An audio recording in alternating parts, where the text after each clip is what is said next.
Bonjour, mon nom est Michel La Liberté. Mon numéro de fiche est le 435-367. On est le 6 janvier 2016. La raison pour laquelle je fais mon exposé oral aujourd'hui, c'est pour vous donner me faire une auto-évaluation sur mon type d'erreur que je fais en écriture. Donc, pour commencer, je voudrais vous dire que ma moyenne en écriture à l'étape 1 a été de 70%. 70%, par contre, je voudrais juste mentionner que ma moyenne dans la correction des dictées est de 80%. Pour ce qui est de mes fautes d'orthographe, j'ai remarqué que je faisais beaucoup plus de fautes de OU1, qui se trouve à être l'oubli de mettre des accents. Alors, c'est pas que je me trompe d'accent, c'est que j'oublie de les mettre tout simplement parce que je me relis pas. Moi, j'ai tendance à les mettre à la fin lorsque j'écris mon mot. Habituellement, je reviens, mais il m'arrive souvent que j'oublie de revenir. L'autre type de faute que je fais dans l'orthographe d'usage, c'est le OU3 qui se trouve à être une mauvaise graphie. Donc, c'est pas parce que j'écris au son, c'est souvent à cause, quand il y a un E, qu'il y a deux consonnes après, c'est là que je fais des erreurs. Je pourrais prendre comme exemple le mot épelle, E-P-E-L-L-E. Ici, après le E, il y a une double consonne. Alors moi, j'aurais tendance à écrire E-P-E accent grave L-E ou bien E-P-E accent grave L-L-E. C'est surtout là que se situent mes erreurs. Pour ce qui est des fautes d'orthographe grammaticales, j'ai beaucoup de difficultés avec les adjectifs. Alors le code OG7. Il m'arrive souvent d'oublier d'accorder l'adjectif avec le nom. Ensuite, j'ai énormément de difficultés avec le OG16, 17 et 18 qui se trouve avec le participe passé avec avoir. J'ai tendance, moi, à accorder tous mes participes passés avec le sujet. Et je sais qu'il faut que je l'accorde avec le complément direct. Alors, il faudrait peut-être que j'aille en récupération pour cela parce que j'ai encore de la difficulté.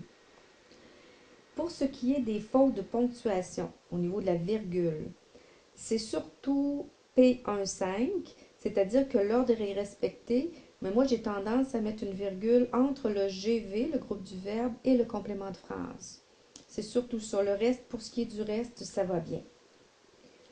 Pour les homophones, il y en a un qui me donnait des difficultés au début de l'année, c'est le on. Mais maintenant, j'utilise le truc les on et ça va très bien.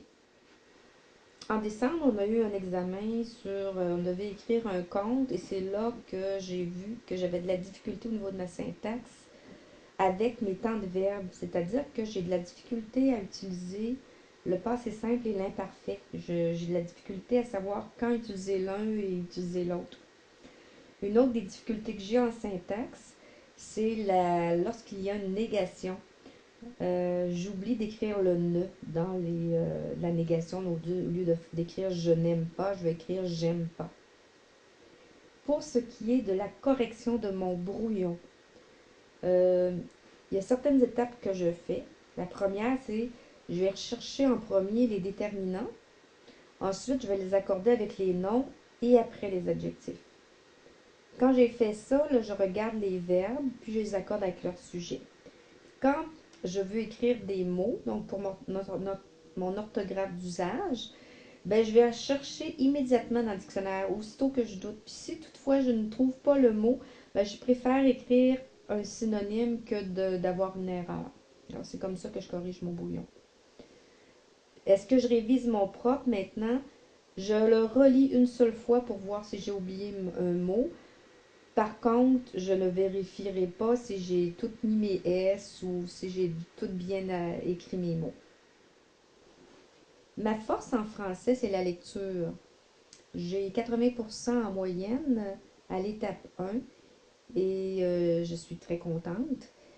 Je m'aperçois que de lire beaucoup, comme moi je fais, c'est très aidant, c'est facilitant lorsque c'est le temps de lire un texte et de répondre aux questions. Une autre de mes forces, c'est lorsque je corrige mes dictées. Malgré le fait que j'ai peut-être une moyenne de 60% en dictée, Je viens remonter ma note en les corrigeant. Ça me donne environ une moyenne de 80% avec ma correction. Le travail dont je suis le plus fière, c'est mon travail sur l'analyse de roman que j'ai fait à l'étape 1. Ça m'a donné 90%. C'est pas seulement le résultat qui me rend fière, c'est vraiment le nombre d'heures que j'ai mis pour effectuer ce travail-là, le temps que j'ai pris à lire le livre, même si je lis souvent, c'était quand même une grosse brique que j'ai lue et le travail était quand même assez long. Donc, je suis très fière et très heureuse de ce résultat-là. J'ai un défi et 3 moyens pour arriver à ce défi-là. Donc, mon défi, c'est de remonter ma note en écriture à 75%. Mon premier moyen, alors ça va être de faire mes travaux à l'avance et non pas à la dernière minute. De cette manière, je vais avoir plus de temps à consacrer pour ma correction et de ce fait, probablement augmenter mon résultat. Le deuxième moyen, ça va être d'utiliser la stratégie apprise en classe. C'est-à-dire que je vais, dans mon brouillon, souligner les noms et vérifier, donc en faisant une flèche vers tous les mots qui l'influencent.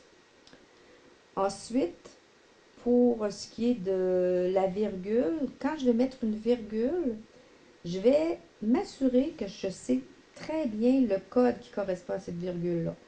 De cette manière, ben je suis certaine qu'il doit y avoir une virgule. Si je ne suis pas sûre, ben j'irai vérifier auprès de Mme Michel ou sinon au niveau de ma grammaire.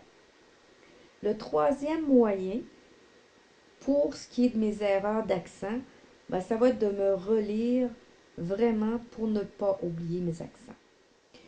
Pour terminer cet exposé, j'aimerais vous faire part d'une amélioration qui pourrait être apportée dans votre cours de français.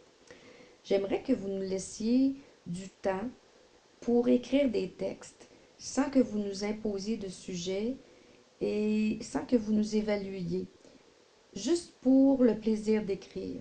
Il me semble que ce serait intéressant de temps en temps.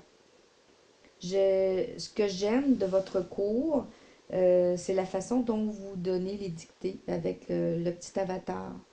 J'ai le temps de pouvoir écrire à mon rythme et c'est ce que j'aime. J'aime également lorsque vous faites des bingos vocabulaire. Je trouve que c'est intéressant et qu'on s'amuse tout en étant obligé d'étudier quand même. Alors, c'était mon exposé. Je vous remercie beaucoup.